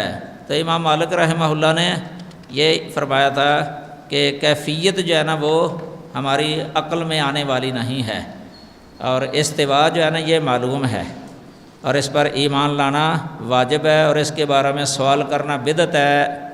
پھر انہوں نے یہ بھی لفظ بولا تھا انی اخاف ان تکون ضالن، سائل کو کہا تھا جس نے یہ سوال کیا تھا نا کیفیت کے بارے میں کہ میں تجھے گمراہ سمجھتا ہوں، وامر بہ فاخرجا، پھر حکم دیا کہ اس کو میری مجلس سے نکال دو، تو نکال دیے گئے۔ امام ذہبی رحمہ اللہ فرماتے ہیں ھذا ثابت عن مالک، یہ امام مالک سے ثابت ہے، وہو قول اہل العلم قاطبہ، اہل سنت قاطبہ، یہ تمام اہل سنہ کا یہی قول ہے۔ یہ العلو للعلی الغفار میں یہ ہے، یہ اللہ تعالیٰ کا یہ عرش پر مستوی ہونا۔ ایک تو اس کی دلیل ابھی میں نے بتائی تھی کتاب اللہ، یہ پہلی دلیل ہے۔ کتاب اللہ میں جو دلیلیں ذکر کی گئی ہے نا، یہ نوع کے اعتبار سے تو بہت ساری دلیلیں بن جاتی ہیں، یہ قسموں کے اعتبار سے یہ تقریباً 21 یا 22 قسمیں ہیں۔ یہ قصیدہ نونیہ کے اندر بھی، شرح عقیدہ طحاویہ کے اندر انہی کا خلاصہ بیان کیا گیا ہے۔ تو لیکن آگے جو ہے نا جزی یعنی ہر قسم کے اندر جو مثالیں ہیں نا وہ بہت ساری بن جاتی ہیں، اتنی بہت زیادہ، وقت چونکہ مختصر ہے نا سب کچھ یہ بیان نہیں ہو سکتا۔ بہرحال یہ پہلی دلیل ہے کتاب اللہ، آگے دوسری دلیل ہے سنت رسول صلی اللہ علیہ وسلم۔ حضرت ابو ہریرہ رضی اللہ تعالیٰ عنہ فرماتے ہیں کہ رسول اللہ صلی اللہ علیہ وسلم نے فرمایا ان اللہ اذا قضى الخلق كتب فی کتاب، اللہ نے جب یہ مخلوق کو پیدا کیا تھا نا تو اللہ تعالیٰ نے اپنی ایک کتاب میں لکھا تھا. کتاب سے مراد جو ہے نا یہ مکتوب ہے. مکتوب کسی رکے کے اندر کوئی شے لکھی ہو نا کسی کاغذ کے اندر، عربی کے اندر اس کو بھی کتاب کہہ دیتے ہیں، کتاب. تو ویسے تو اس کی اصل کیفیت ہمیں معلوم نہیں ہے کہ وہ کس طرح کی ہے، وہ کس طرح کی ہے جس کے اندر لکھا ہے اللہ تعالیٰ نے. بہرحال ہم یہ کہہ سکتے ہیں کہ ایک مکتوب یعنی لکھی ہوئی شے تو اللہ کی وہ تحریر ہے. تو فَهُوَ عِندَهُ فَوْقَ الْعَرْشِ، وہ کتاب اللہ کے پاس ہے عرش کے اوپر. وہ کتاب اللہ کے پاس ہے عرش کے اوپر. اس میں کیا لکھا تھا؟ اَنَّ رحمتی سبقت غضبی، کہ میری رحمت جو ہے نا وہ میرے غضب سے سبقت کر گئی ہے، سبقت کر گئی ہے. اس لیے یہ فاسق فاجر جو لوگ ہیں نا موحدین میں سے، توحید والوں میں سے، ایک طرف ان کے گناہ ہیں ایک طرف ان کی توحید ہے. گناہوں کا تقاضا تو یہ ہے کہ ان کو عذاب دیا جائے زیادہ زیادہ، اور توحید کا تقاضا یہ ہے کہ ان کو یعنی یا تو معاف کر دیا جائے یا ان کو عذاب تھوڑا دیا جائے، کہ اللہ تعالیٰ کی رحمت وہ غضب پر غالب آ جاتی ہے. گناہوں کی وجہ سے اللہ کا غضب ہوتا ہے، نیکی کی وجہ سے اللہ کی رحمت ہوتی ہے. اس طرح جب ہونا کسی شخص کے اندر دونوں جہتیں پائی جائیں کہ وہ گناہ بھی ہیں اس کے اور نیکیاں بھی ہیں، تو ادھر گناہوں کی وجہ سے جو اللہ کا غضب یا ناراضگی ہے نا وہ ہے، اور دوسری نیکی کی وجہ سے ادھر رحمت کا بھی تقاضا ہے کہ رحمت کر دے اللہ تعالیٰ. تو اللہ تعالیٰ رحمت کر دینے والا ہے. یہ اس کتاب کے اندر لکھا ہوا تھا. دوسری حدیث حضرت انس رضی اللہ تعالیٰ عنہ فرماتے ہیں کانت زینب تفخر علی ازواج النبی صلی اللہ علیہ وسلم تقول، ام المومنین زینب رضی اللہ تعالی عنہا وہ دوسری ازواج مطہرات پر فخر کیا کرتی تھیں، فخر کے ساتھ کہا کرتی تھیں. کیا کہتی تھیں؟ زوجکن اہالیکن، کہ نبی صلی اللہ علیہ وسلم کے ساتھ تمہاری شادیاں گھر والوں نے کی ہیں، تمہارے ولیوں نے کی ہیں، سرپرستوں نے. وَزَوَّجَنِيَ اللَّهُ تَعَالَى مِنْ فَوْقِ سَبْعِ سَمَاوَاتٍ، اور میرے ساتھ نبی صلی اللہ علیہ وسلم کی شادی یا میری شادی نبی صلی اللہ علیہ وسلم کے ساتھ اللہ تعالیٰ نے کی ہے 7 آسمانوں کے اوپر، 7 آسمانوں کے اوپر. یہ صحیح بخاری کے اندر ہے، کتاب التوحید، باب وکان عرشہ علی الماء. یہ باب باندھا ہے امام صاحب نے اس حدیث پر. 7420 نمبر حدیث ہے یہ. تیسری حدیث معاویہ بن حکم سلمی فرماتے ہیں کہ میری ایک لونڈی تھی جو احد پہاڑ کی طرف یا جوانیاں پہاڑ کی طرف جو ہے نا وہ بکریاں چرا رہی تھی، میری بکریاں چرا رہی تھی. تو اچانک بھیڑیا آیا ہے، ایک بکری کو لے کے چلا گیا ہے. مجھے جب پتہ چلا تو میں بھی آدم کے بیٹوں میں سے ہوں، اور مجھے بھی اسی طرح غصہ آ جاتا ہے جس طرح عام کسی انسان کو غصہ آ جاتا ہے. مجھے بھی اس وقت غصہ آ گیا تھا تو میں نے اس لونڈی کے منہ پر تھپڑ مار دیا تھا، غصے میں آ کے تماچا مار دیا تھا. کہتے ہیں کہ پھر میں نبی صلی اللہ علیہ وسلم کے پاس آیا، آپ کے سامنے یہ واقعہ ذکر کیا تو آپ نے اسے جانا ایک غیر معمولی سمجھا کہ تو نے یہ بہت مطلب تھپڑ نہیں مارنا تھا، کیوں مارا ہے؟ تو ظلم کیا ہے لونڈی پر. تو میں نے عرض کیا اے اللہ کے رسول کیا میں اس لونڈی کو آزاد کر دوں؟ آپ نے فرمایا کہ جا اسے بلا کر لا، لونڈی کو بلا کر لا. چنانچہ اسے بلایا. آپ نے اس لونڈی سے سوال کیا این اللہ، یہ بتا کہ اللہ کہاں ہے؟ اس لونڈی نے کہا فی السماء، اللہ آسمان میں ہے. اللہ آسمان میں ہے۔ پھر آپ نے اس سے پوچھا من انا، میں کون ہوں، یہ بتا کہ میں کون ہوں۔ وہ لونڈی کہنے لگی کہ انت رسول اللہ، آپ اللہ کے رسول ہیں۔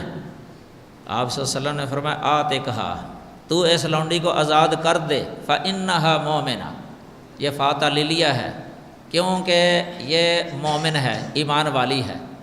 یہ صحیح مسلم کے اندر حدیث آئی ہے۔ تو یہ علامہ ذہبی نے نقل کی ہے العلو کتاب کے اندر۔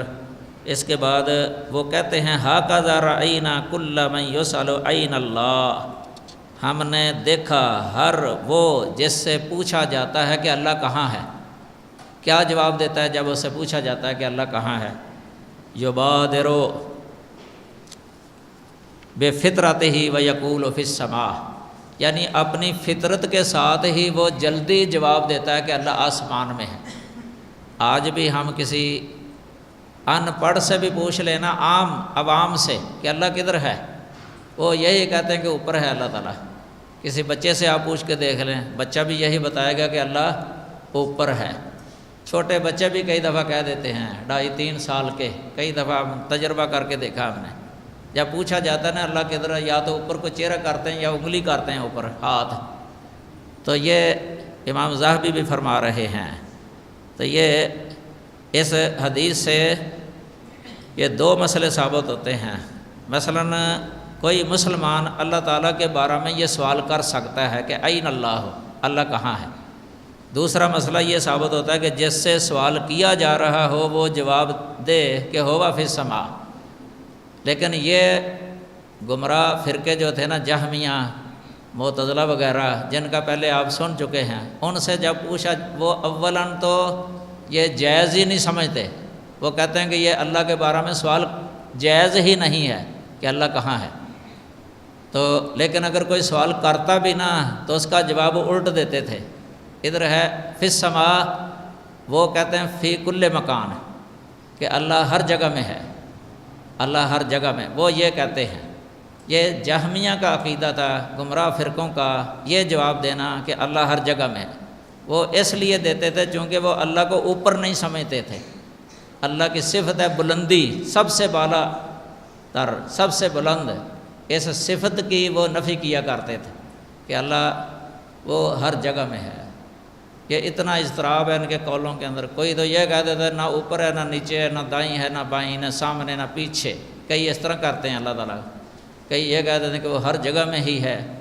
اسی سے آگے ایک فرقہ پیدا ہوا ہے حلولیہ، وہ کہتے ہیں کہ ہر چیز کے اندر ہے اللہ، ہر شے کے اندر ہے اللہ، انسان کے اندر بھی اللہ ہے، ہر شے کے اندر، کائنات کے ذرے ذرے میں اللہ ہے۔ یہ حلولیہ ہیں۔ کئی ایسے ہیں وہ کہنے لگے کہ ہر شے ہی اللہ ہے، یہ ہیں وجودیہ، ہر شے ہی اللہ ہے، خالق اور مخلوق کے اندر وحدت کے قائل ہیں، وہ اثنینیت کے قائل نہیں ہیں۔ اور لا الہ الا اللہ کا معنی بھی غلط کرتے ہیں۔ یہ لا الہ الا اللہ کے بارے میں آپ سن چکے ہیں پہلے دروس کے اندر تفصیل۔ کئی کہہ دیتے ہیں کہ لا الہ الا اللہ کا معنی ہے لا موجود الا اللہ، کہ اللہ کے علاوہ کوئی موجود ہی نہیں ہے، وہی ہے موجود، بس وہی ہے موجود، ہر شے وہی ہے۔ یہ غلط ترجمہ ہے۔ کوئی کہہ دیتے ہیں لا مخلوق الا اللہ، لا خالق الا اللہ، کہ اللہ کے علاوہ کوئی خالق نہیں ہے، یہ بھی ترجمہ صحیح نہیں ہے۔ کوئی کہتے ہیں لا مقصود الا اللہ، یہ بھی صحیح نہیں ہے۔ لا الہ الا اللہ کا معنی لا الہ بحق، لا معبود بحق الا اللہ۔ تو الہ لفظ اللہ جب آئے گا اس کے اندر ساری صفات آ جائیں گی، یعنی ساری سمیت وہ اللہ ہے، ساری صفات سمیت اللہ تعالیٰ ہے۔ صحیح بخاری کے اندر لکھا ہوا ہے یہ کہ اللہ اپنی صفت تخلیق کے ساتھ خالق ہے، اللہ ذات مجرد نہیں ہے، اللہ تخلیق تکوین کے ساتھ جو ہے نا وہ خالق ہے، یعنی یہ صفت ہے اس کی، یہ صفت کے ساتھ وہ خالق ہے، صفت کے بغیر نہیں، صفت کے ساتھ وہ خالق ہے۔ یہ اللہ اپنی تمام صفات کے ساتھ جو ہے نا یہ ذات ہے بابرکات اللہ تعالیٰ۔ تو امام ذہبی آگے فرماتے ہیں فمن انکر ہاتین المسألتین فانما ینکر علی المصطفیٰ صلی اللہ علیہ وسلم، جو بندہ ان دو چیزوں کا انکار کرتا ہے نا، جو ان دو مسئلوں کا انکار کرتا ہے، گویا کہ اس نے اللہ کے رسول صلی اللہ علیہ وسلم پر انکار کیا ہے، آپ کی بات کا انکار کیا ہے۔ آپ صلی اللہ علیہ وسلم نے خود سوال کیا عین اللہ، اس لونڈی نے جواب دیا تو نبی صلی اللہ علیہ وسلم نے اس کے جواب کو صحیح سمجھا ہے اور اس کے ایمان کی گواہی دی ہے۔ تو یہ مختصر العلوم 81 نمبر آیت کریمہ ہے۔ یہ آگے جو ہے نا ایک چوتھی حدیث ہے، حضرت جابر رضی اللہ تعالی عنہ وہ روایت کرتے ہیں کہ عرفہ کے دن نبی صلی اللہ علیہ وسلم خطبہ دے رہے تھے، حج کے اندر عرفہ کے دن خطبہ دے رہے تھے۔ صحابہ کرام سے آپ نے سوال کیا، خطبے کے اندر سوال کیا، حل بلغت، اے میرے صحابہ کیا میں نے تمہیں اللہ تعالیٰ کے پیغامات پہنچا دیے ہیں کہ نہیں، بتاؤ۔ صحابہ نے جواب دیا نعم، جی ہاں، آپ نے اللہ تعالیٰ کے احکامات ہمیں پہنچا دیے ہیں۔ جابر فرماتے ہیں فجعل یرفع اصبعہ الی السماء، نبی صلی اللہ علیہ وسلم اپنی انگلی آسمان کی طرف اٹھانے لگے، اٹھا رہے تھے ساتھ ساتھ، پھر اٹھانے کے بعد پھر ان کی طرف جھکا رہے تھے، ینکت الیہم ویقول، اور اللہ سے کہتے اللہم اشہد، اللہم اشہد، اے اللہ تو بھی گواہ بن جا، تو اس بات پر گواہ بن جا، تو گواہی دے دے اس بات پر۔ تو یہ آگے یہ بھی مسلم شریف کی حدیث ہے۔ پھر 5ویں حدیث ابو سعید خدری رضی اللہ تعالی عنہ کی ہے کہ رسول اللہ صلی اللہ علیہ وسلم نے فرمایا انا امین و من فی السماء، میں آسمان والے کا امین، جو آسمان میں ہے نا، یعنی اللہ تعالیٰ آسمان میں ہے، میں اس کا امانت دار ہوں، اس کا امین ہوں۔ یاتینی خبر السماء صباحا و مساء، میرے پاس صبح و شام آسمانی خبریں آتی رہتی ہیں، وہی آتی تھی نا کہ آسمان سے میرے پاس خبریں آتی رہتی ہیں۔ یہ صحیح بخاری اور مسلم دونوں کی حدیث ہے۔ اور آپ دیکھیں نبی صلی اللہ علیہ وسلم جب وحی کا انتظار کیا کرتے تھے نا، اوپر کی طرف چہرہ کرتے تھے، قد نرا تقلب وجہک فی السماء، تحویل قبلہ کے بارے میں آپ صلی اللہ علیہ وسلم منتظر تھے کہ کب حکم آتا ہے اللہ تعالیٰ کا کہ میں خانہ کعبہ کی طرف منہ کر کے نماز پڑھوں مدینے کے اندر، کیونکہ پہلے بیت المقدس کی طرف منہ کر کے نماز پڑھتے تھے، وہ قبلہ تھا، قبلہ اولا، تو چہرہ اوپر کرتے تھے، وحی کا انتظار کیا کرتے تھے کہ اوپر سے وحی آنی ہے، پھر اللہ تعالیٰ نے وحی نازل فرما ہی دی تھی۔ اسی طرح حدیث ہے عبداللہ بن عمر بن عاص رضی اللہ تعالی عنہ کی، یہ 6ٹھی حدیث ہے، آپ نے فرمایا ارحموا من فی الارض، تم ان پر مہربانی کیا کرو جو زمین میں ہیں، یرحمکم من فی السماء، تم پر وہ مہربانی کرے گا جو آسمان میں ہے، جو آسمان میں ہے۔ یہ سنن ابی داؤد اور ترمذی کی حدیث ہے۔ 7ویں حدیث ابو ہریرہ رضی اللہ تعالی عنہ کی کہ رسول اللہ صلی اللہ علیہ وسلم نے فرمایا والذی نفسی بیدہ ما من رجل یدعو امرأتہ الی فراشہ فتاب علیہ الا کان الذی فی السماء ساخطا علیہا، قسم اٹھا کے آپ نے فرمایا ہے کہ کوئی بندہ جو اپنی بیوی کو اپنے بستر کی طرف بلاتا ہے، رات اپنے بستر کی طرف بلاتا ہے لیکن وہ انکار کر دیتی ہے، قسم اٹھا کے فرمایا کہ وہ جو آسمان میں ہے وہ اس عورت پر ناراض رہتا ہے، اللہ تعالیٰ جو آسمان میں ہے وہ اس عورت پر ناراض رہتا ہے، حتیٰ یرضی عنہا زوجہا، جب تک اس کا خامد اس پر راضی نہ ہو جائے۔ یہ مسلم شریف کی حدیث ہے۔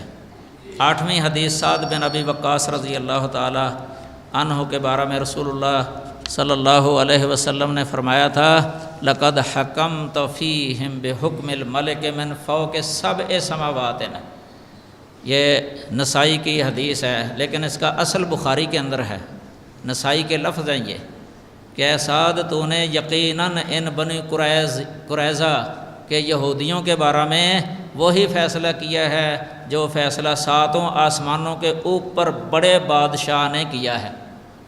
بڑا بادشاہ کون ہے؟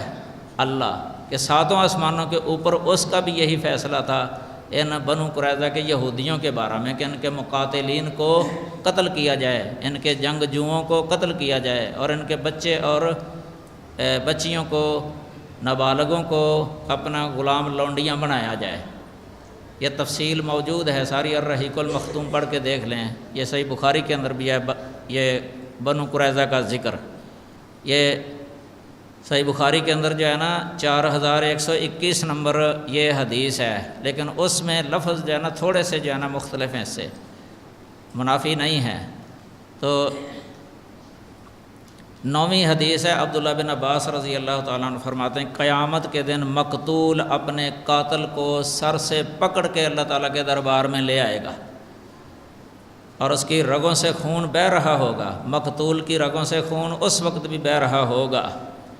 وہ اللہ تعالیٰ سے کہے گا یا رب، اے میرے رب، قاتلانی، اس بندے نے مجھے قتل کیا تھا دنیا کے اندر، حتیٰ یدنیہ من العرش، یہاں تک کہ اس قاتل کو عرش کے قریب کر دے گا۔ اس وقت بھی اللہ تعالیٰ عرش پر ہوگا، قیامت کے دن بھی عرش پر مستوی ہوگا، اس دن بھی۔ تو یہ پکڑ کے جو ہے نا اللہ تعالیٰ کے عرش کے قریب کر دے گا۔ یہ مسند احمد کی حدیث ہے، مشکات کے اندر بھی ہے، 3465 نمبر ہے مشکات کی حدیث۔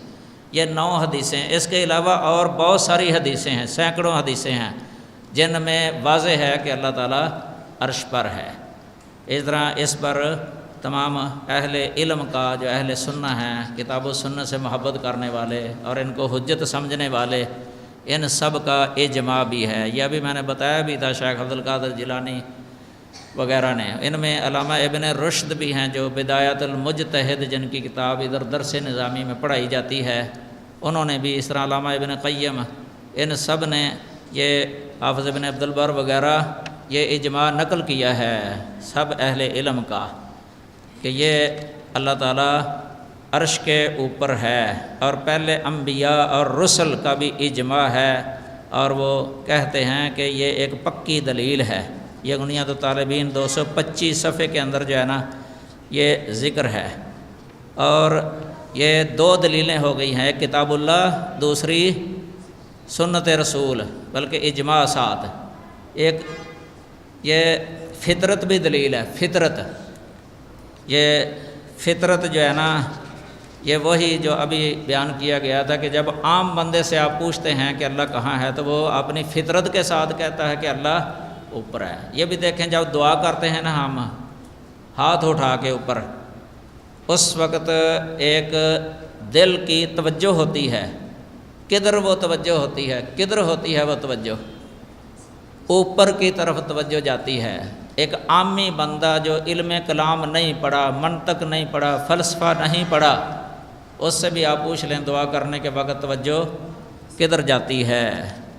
تو بلکہ یہ ایک بہت بڑے علامہ ہوئے ہیں، پہلے ان کا موقف یہی تھا کہ اللہ ہر جگہ میں ہے، پہلے ان کا موقف یہی تھا۔ فروع میں یہ شافعی ہیں، شافعیوں کے ساتھ ان کا یعنی نسبت ہے۔ عقیدے کے اندر یہ اشعری ہیں، اشعری، امام الحرمین جوینی، بڑے معروف امام الحرمین لقب ان کا، مکہ مدینہ کے امام مفتی، پہلے یہ موقف رکھتے تھے کہ اللہ ہر جگہ میں ہے۔ ایک دفعہ ایک علامہ ابو جعفر حمدانی کے ساتھ ان کا مناظرہ ہو گیا تھا، اسی مسئلے پر گفتگو ہو گئی تھی، بات کرتے کرتے دلائل دیتے، ان کی وہ طویلیں وغیرہ جس طرح ان کے اندر مشہور چلتی ہیں وہ کرتے تھے، لیکن آخر پھر جانا امام ابو جعفر حمدانی نے ان سے سوال کیا، کہا یا شیخ، اے شیخ جوینی، دعنا من ذکر العرش اخبرنا عن هذه الضرورات التي نجدها في قلوبنا فإنه ما قال عارف قط يا الله إلا وجد في من قلبه ضرورة بطلب العلو ولا يلتفت يمنة ولا يسرة فكيف ندفع هذه الضرورة عن قلوبنا۔ اس کا مطلب یہی ہے کہ ہمیں اب چھوڑو یہ عرش کا ذکر وغیرہ جو ہے نا، آپ بس اتنا ہی بتا دیں ہمیں کہ جس وقت کوئی بندہ، یا تو جب تم یہ کہتے ہو یا اللہ، یہ لفظ بولتے ہو یا اللہ، تو اس وقت توجہ کدھر جاتی ہے؟ یا اللہ کہتے ہو توجہ کدھر جاتی ہے؟ کیا دائیں طرف جاتی ہے، بائیں طرف جاتی ہے، کس طرف جاتی ہے؟ اب بڑی مجلس تھی، امام الحرمین جوینی اتنے بڑے عالم تھے اپنے وقت کے، وہ سوچنے لگ گئے کہ اب میں کیا جواب دوں۔ اگر میں نے یہ کہا کہ دائیں طرف جاتی ہے تو عوام الناس جو ہے نا وہ انکار کر دیں گے، برا سمجھ، بائیں طرف کہا پھر بھی ایسے ہی، تو لازمی یہ کہنا پڑنا ہے نا کہ اوپر جاتی ہے، کیونکہ ہر بندے کی توجہ اوپر ہی جاتی ہے۔ یا اللہ جب کہتا ہے، دعا کرتا ہے، تو ان کو مجبوراً یہ بات کہنا پڑی، حیرانی الحمدانی، 3 بار یہ لفظ بولا کہ اس نے جو ہے نا اب تو مجھے حیرت کے اندر ہی ڈال دیا ہے، حیرت کے اندر ڈال دیا ہے، حیرت کے اندر ڈال دیا ہے۔ یہ امام ذہبی نے سیر اعلام النبلاء 18 نمبر جلد 477 صفحے کے اندر یہ ذکر کیا، اور شرح عقیدہ طحاویہ کے اندر بھی ہے، مختصر العلوم کے اندر بھی ہے، اجتماع الجیوش الاسلامیہ کے اندر بھی ہے، یا کئی کتابوں کے اندر ہے یہ واقعہ لکھا ہوا۔ یہ فطری دلیل کے سامنے جو ہے نا اتنا بڑا امام جو ہے نا وہ لاجواب ہو گیا، فطری دلیل کے سامنے۔ یہ فطری دلیل اتنی قوی ہے نا، یہ تو انسان ہے نا، انسان کی فطرت، یہ حیوانات کی جو فطرت ہے نا اللہ نے جو ان کے اندر رکھی ہے اپنی معرفت کی فطرت، یہ حیوانات بھی اللہ تعالیٰ کو اوپر سمجھتے ہیں، دلیلیں باقاعدہ موجود ہیں۔ حافظ ابن قیم رحمہ اللہ نے کئی لکھی ہیں اجتماع کے اندر۔ ادھر ایک دلیل میں نے لکھی ہے جو عام حدیث پڑھتے ہیں، حدیث پڑھنے والے، بلوغ المرام پڑھنے والوں کو پتہ ہے اس دلیل کا۔ یہ حضرت سلیمان علیہ السلام ایک بار اپنے لشکر کے ساتھ باہر نکلے، بارش نہیں ہو رہی تھی، قحط سالی تھی، خشک حالی، بارش کی دعا کرنے کے لیے میدان میں جا رہے تھے۔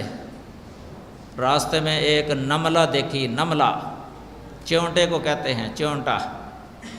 تو سلیمان علیہ السلام کو اللہ تعالیٰ نے یہ علم دیا تھا، ان کی بولی سکھائی تھی، تعلیم دی ہوئی تھی۔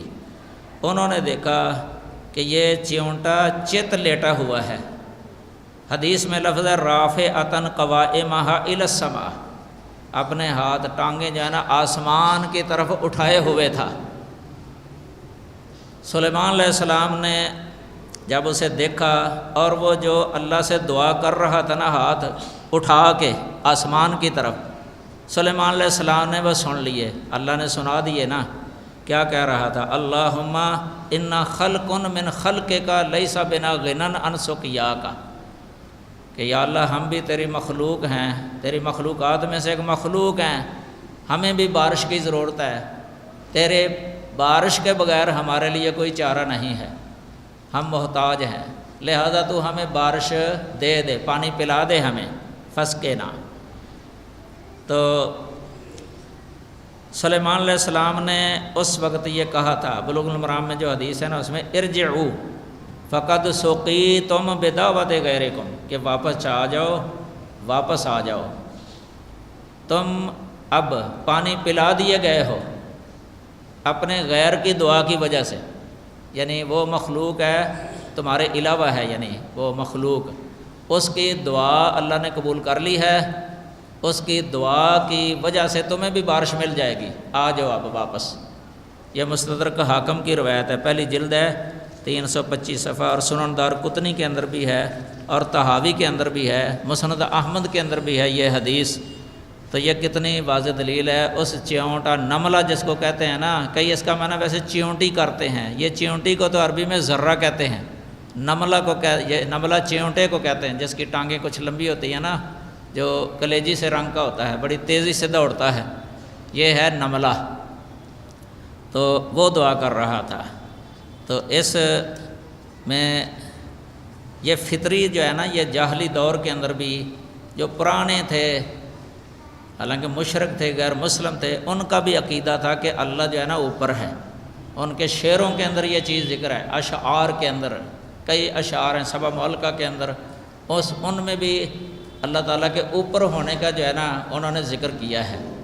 ایک شعر جو ہے نا ادھر انترا مشہور شاعر ہے، سبا ملکہ میں ویسے یہ شعر نہیں ہے، وہ اپنی محبوبہ ابلا کو مخاطب کر کے کہتا ہے، ابلا نام ہے اس عورت کا، کہتا ہے یا ابلو این من المنیت محربی اذ کان ربی فی السماء قضاہا، اے ابلا عورت، یہ میں اپنی موت سے فرار اختیار نہیں کر سکتا، موت سے چھٹکارا نہیں ہے، جب میرے رب نے آسمان میں میری موت کا فیصلہ کیا ہو تو پھر میں موت سے بچ نہیں سکتا۔ دیکھو نا فی السماء کا لفظ اس نے ذکر کیا، حالانکہ وہ مسلمان نہیں تھا، اس کا بھی یہی عقیدہ تھا۔ تو یہ امام الحرمین جوینی جو ہے نا ابھی میں نے جن کا ذکر کیا ہے، بہت بڑے عالم ہیں، ان کی کئی کتابیں بھی چھپی ہوئی ہیں، البرہان اصول فقہ کے اندر بڑی کتاب ہے، تو درۃ المضیہ فقہ کے اندر کتاب ہے، اور بھی کئی کتابیں ہیں۔ انہوں نے اپنی موت سے پہلے توبہ کر لی تھی اس قول سے، جو کہتے تھے نا کہ اللہ اوپر نہیں ہے، ہر جگہ میں ہی ہے۔ موت کے وقت کہہ رہے تھے وَالْآنَ فَإِن لَّمْ يَتَدَارَكْنِي رَبِّي بِرَحْمَتِهِ فَالْوَيْلُ لِابْنِ الْجُوَيْنِ، اب اگر میرا رب مجھے اپنی رحمت میں داخل نہیں کرے گا تو سمجھو پھر تو ابن جوینی کی ہلاکت و بربادی ہی ہوگی، یعنی اگر میں پہلے ہی عقیدے پر رہتا تو پھر تو بربادی تھی۔ توبہ کر لی، پھر یہ سمجھنے لگ گئے تھے کہ اب اللہ اوپر ہے، اور کہتے تھے کہ اب میں نا نیشا پور شہر کی بوڑھی عورتوں کے عقیدے پر فوت ہو رہا ہوں، کیونکہ یہ بوڑھی عورتیں جو ہوتی ہیں نا دیہاتوں کے اندر رہنے والی، یہ ان پڑھ سی ہوتی ہیں، کوئی تعلیم نہیں پڑھی لکھی ہوتی، نہ منطق نہ فلسفہ نہ اس طرح کے علم کلام پڑھی نہیں ہیں۔ جس فن نے ان لوگوں کو اس غلط نظریے کے اندر داخل کیا ہے نا، یہ بالکل نہیں پڑھی ہوتی، وہ اپنی فطرت کے ساتھ ہی اللہ تعالیٰ کو اوپر سمجھتی ہیں کہ ہمارا رب اوپر ہے۔ تو کہنے لگے ہا انا ذا اموت علی عقیدت امی او علی عقیدت اجائز نیشابور شہر کی بوڑھی عورتوں کے یا اپنی ماں کے عقیدے پر میں اب فوت ہو رہا ہوں، چونکہ ان کی ماں کا عقیدہ یہی تھا کہ اللہ اوپر ہے۔ انہوں نے چونکہ علم کلام پڑھا ہوا تھا نا، ویسے علماء روکتے تھے ان کو پہلے کہ یہ علم کلام نہ پڑھو، پھر خود ہی کہنے لگے کہ جس سے مجھے یہ منع کرتے تھے میں مشغول ہو گیا اس کے اندر، اس حد تک پہنچ گیا جو دیکھ رہے ہو تم۔ بعد میں اللہ تعالیٰ نے توبہ کی توفیق دی۔ امام غزالی انہوں نے بھی توبہ کی تھی موت سے پہلے، اس وقت سینے پر صحیح بخاری تھی، کہنے لگے کہ جو اس بخاری کے اندر ہے نا اس عقیدے پر میں فوت ہوتا ہوں، حالانکہ زندگی میں اس طرح کے عقیدے تھے ان کے بھی۔ اسی طرح اور بھی کئی ہیں، یہ امام الحرمین جوینی دو ہیں، ایک باپ ہے اور ایک بیٹا ہے، دونوں نے توبہ کی، اور بھی کئیوں نے توبہ کی ہے اس عقیدے سے۔ امام رازی نے اس عقیدے سے توبہ کر لی تھی، فخر الدین رازی، جن کی التفسیر الکبیر ہے، یہ ساری شرح عقیدہ طحاویہ کے اندر لکھی ہوئی ہے ان کی توبہ۔ موت سے پہلے اللہ نے توفیق دے دی تھی، پھر اللہ تعالیٰ کو عرش پر مانتے، قرآن کی آیتیں پڑھتے تھے اس وقت جو قرآن میں واضح ہیں۔ یہ شرح عقیدہ طحاویہ کے اندر 228 صفحے میں ان کی توبہ جو ہے نا ذکر کی گئی ہے، اور انہوں نے ایک کتاب بھی لکھی تھی اثبات الاستواء والفوقیہ بعد میں، اور اسی طرح یہ کئی ہیں جنہوں نے توبہ کی۔ امام ابو الحسن اشعری، ان کا بھی یہ موقف آپ پہلے پڑھ آئے ہیں، جن کی یہ تقلید کرتے ہیں طویل میں، حالانکہ انہوں نے توبہ کر لی تھی امام ابو الحسن اشعری رحمہ اللہ نے۔ تو یہ اللہ تعالیٰ کی صفات جو ہے نا، یہ صفت علو، اللہ اس کے باوجود بھی کوئی شے مخفی نہیں ہے، ہر شے کو خوب جاننے والا اللہ وحدہ لا شریک کی ذات۔ قرآن میں اللہ نے فرمایا ثم استوى علی العرش، پھر اللہ عرش پر مستوی ہوا، عرش پر بلند ہوا۔ یعلم ما یلج فی الارض، وہ جانتا ہے جو کچھ بھی زمین میں داخل ہوتا ہے، وما یخرج منہا، اور جو کچھ بھی زمین سے نکلتا ہے، وما ینزل من السماء، اور جو کچھ بھی آسمان سے اترتا ہے، وما یعرج فیہا، اور جو کچھ بھی آسمان کی طرف چڑھتا ہے، وَهُوَ مَعَكُمْ أَيْنَمَا كُنْتُمْ، یعنی عرش پر ہونے کے باوجود بھی وہ ہر شے خوب جاننے والا ہے، اس اعتبار سے وہ تمہارے ساتھ ہی ہے، تم اس سے کوئی مخفی نہیں رہتے کہ اس سے کوئی کہ وہ عرش کے اوپر ہے اور نیچے آسمان وغیرہ پردے وغیرہ ہیں، یہ کوئی شے حائل نہیں ہوتی اللہ تعالیٰ کے آگے دیکھنے میں، جاننے میں، یا کوئی آواز سننے میں۔ یہ تو انسان کے لیے حائل ہو جاتی ہیں یہ چیزیں، پردے وغیرہ، کہ انسان کے آگے پردہ آ جائے تو وہ اس کے ماوراء نہیں نظر آتا اس کو۔ مخلوق کے لیے ایسے ہی ہے، یہ فرشتوں کے لیے بھی ایسے ہے۔ مثلاً ایک طرف فرشتہ ہونا، درمیان میں دیوار ہو، ادھر کوئی دوسرا ہو، تو فرشتے کو وہیں جو ہے نا یہ نہیں نظر آتا، اندر دیوار جو ہوتی ہے۔ صحیح مسلم کے اندر حدیث آتی ہے، جبرائیل علیہ السلام آئے، دروازے پر کھڑے رہے، اندر داخل نہیں ہوئے۔ وجہ کیا ہے کہ حضرت عائشہ رضی اللہ تعالیٰ عنہ اندر تھیں، کپڑے اتارے تھے۔ نبی صلی اللہ علیہ وسلم نے عائشہ کو بتایا کہ جبرائیل میرے پاس کبھی بھی اندر داخل نہیں ہوئے جبکہ آپ نے کپڑے اتارے ہوتے ہیں، باہر ہی رہتے ہیں۔ تو یہ اللہ کی شان ہے، لا یخفی علیہ شیء فی الارض ولا فی السماء۔ یہ سورہ حدید کی آیت نمبر 4، ثم استوی علی العرش یعلم ما یلج۔ یہ اللہ وحدہ لا شریک بڑا عظیم ہے، عظیم، یعلم ما بین ایدیہم وما خلفہم۔ یہ اللہ تعالی ہمیں کتاب و سنت کے مطابق عقیدہ رکھنے کی اور عمل کرنے کی توفیق عطا فرمائے، اور ہم نے جو بیان کیا ہے اسے قبول فرمائے، ہمیں ریاکاری اور سمعہ اور شہرت اور عجب کی نیت سے بالکل محفوظ رکھے اللہ تعالیٰ۔ اور آپ یہ حاضرین، طلبہ اعزاز اور دیگر اساتذہ کرام، ان کے لیے یہ دعا ہے کہ اللہ تعالیٰ ان کا آنا قبول فرمائے اور ان کے علم اور عمل کے اندر اور عمروں کے اندر برکت عطا فرمائے اللہ تعالیٰ، اور ان سے دین کا بہت کام لے اور ان کو حق بیان کرنے کی توفیق عطا فرمائے۔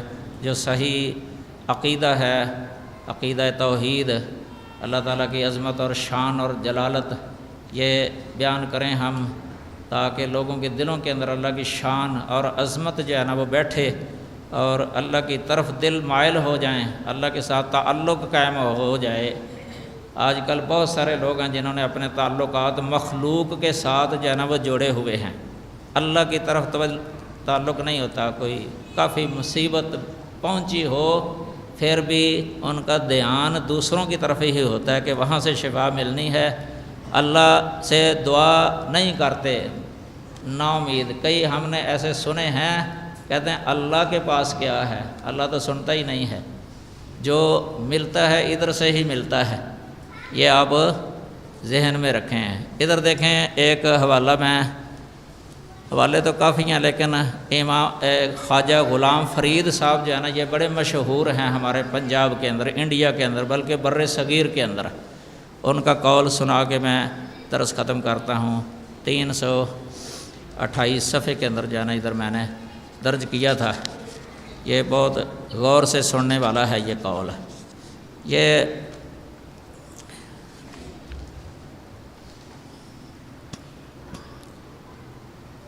یہ 1841 میں پیدا ہوئے تھے، 1901 میں وفات پائی ہے۔ تو ان کے دور میں کسی توحید والے نے تقریر کی تھی، اس تقریر کے رد میں کسی دوسرے نے جو ہے نا بیان دیا، تو اس میں جو ہے نا یہ کہا تھا توحید والوں کے بارے میں کہ می گویند کہ امداد و استعانت از انبیاء و اولیاء شرک است، یعنی یہ توحید والے کہتے ہیں کہ اولیاء سے مدد طلب کرنا، عون طلب کرنا، نبیوں سے ولیوں سے مدد طلب کرنا یہ شرک ہے۔ اچھا، اس کے متعلق خواجہ غلام فرید سے سوال ہوا کہ کیا ان کی بات ٹھیک ہے؟ یہ جو اس کو شرک کہتے ہیں، غیبی جو مدد مانگتے ہیں نا، غیبانہ، اللہ کے علاوہ نبیوں ولیوں سے، تو یہ شرک کہتے ہیں، کیا ان کی بات ٹھیک ہے؟ تو انہوں نے جواب دیا بے شک استمداد و استعانت از غیر خدا تعالی شرک است۔ خواجہ غلام فرید صاحب کہتے ہیں کہ اس میں کوئی شک نہیں ہے کہ اللہ تعالیٰ کے غیر سے مدد طلب کرنا یہ شرک ہے۔ توحید آست، توحید وہ ہے کہ خاص از حق تعالی استعانت کند، کہ خاص طور پہ حق تعالیٰ سے یعنی اللہ تعالیٰ سے مدد طلب کرے، یہ ہے توحید۔ چنانچہ ایاک نعبد و ایاک نستعین ہم بری معنی ناطق است، یعنی یہ ایاک نعبد و ایاک نستعین بھی اسی معنی پر دلالت نص ہے، یعنی صریح نص۔ نص کا مطلب یہ ہوتا ہے کہ واضح صریح، جس میں طویل بھی نہ ہو سکے، نص صریح دلیل، یہ نص واضح صریح، یہ محکم ہے۔ یہ کتاب ہے اشارات، جلد 4 صفحہ 186، اور یہ ہفت روزہ الاعتصام لاہور، یہ مجلہ نکلتا ہے ہفت روزہ الاعتصام لاہور، اس کی جلد نمبر 15 ہے، شمارہ نمبر 174، یہ حوالہ ہے۔ اسی طرح شاہ ولی اللہ ان کا بھی قول ادھر لکھا ہوا ہے اسی مسئلے کے بارے میں، انہوں نے بھی اس کو یہی کہا تھا۔ اور صاحب روح المعانی، یہ علامہ محمود آلوسی حنفی، انہوں نے اپنی تفسیر کے اندر اس کا بہت رد کیا ہے۔ یہ جو قبروں والوں سے مدد مانگتے ہیں نا غیبانہ، تو ان کا رد اس آیت میں بھی ہے، وَإِذَا سَأَلَكَ عِبَادِي عَنِّي فَإِنِّي قَرِيبٌ، یہ پڑھ کے دیکھ لینا۔ اور بھی کئی مقامات پر جو ہے نا بڑے بست کے ساتھ بھی انہوں نے رد کیا ہے۔ ایک حوالہ میں آپ کو بتا دیتا ہوں، وہ ذرا تفصیلی ہے، اسی کتاب سے ان کی تفسیر سے، یہ 465 صفحہ اس کا، اس میں کافی لمبی عبارت ہے۔ اس عبارت کے اندر تو انہوں نے ان کے نام بھی ذکر کر دیے ہیں جن سے یہ مدد عموماً مانگتے ہیں، لمبی عبارت ہے، تو یہ بھی آپ دیکھ سکتے ہیں۔ تفسیر روح المعانی سورۃ یونس کی آیت نمبر 22 ہے، اور ان کی تفسیر کا جز ہے 11، صفحہ نمبر ہے 98، اس میں انہوں نے بہت رد کیا ہے ان لوگوں کا جو دفن شدہ سے مدد مانگتے ہیں، جس طرح اللہ سے مدد مانگی جاتی ہے۔ اللہ تعالی ہمیں کتاب و سنت کے مطابق عقیدہ رکھنے اور عمل کرنے کی توفیق عطا فرمائے۔ وآخر دعوانا ان الحمدللہ رب العالمین۔ اگر کوئی ہم سے کوئی سہون کوئی خطا ہو گئی ہے یا لاشعوری میں یا لا علمی کے اندر، اللہ ہمیں معاف فرمائے، اور اس کے پتہ لگنے پر جو ہے نا ہم رجوع کرنے کے لیے تیار ہیں، اور اللہ سے معافی بھی مانگتے ہیں۔ اور اگر کسی طالب علم کو معلوم ہو جائے تو وہ اس کی نشاندہی کر سکتے ہیں، اور غلطی ہر ایک سے ہو جاتی ہے بیان میں، اللہ تعالی ہمیں معاف فرمائے۔